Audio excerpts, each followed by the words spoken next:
Alam nyo ba na meron kaming magandang balita sa inyo? Ito ay galing sa aming Panginoong Yesus. Meron kaming magandang balita sa inyo dahil confirm na kinonfirm na ng Panginoon na kailangan na naming ikasal.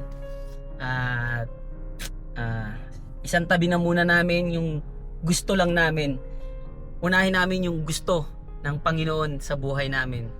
Dahil pinapagawa niya na sa amin ito at marami na siyang sign na pinakita na kailangan na naming magpakasal.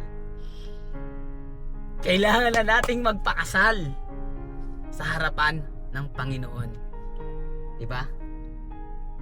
Kailangan naming sumunod sa kagustuhan ni Lord at gusto rin namin na magpakasal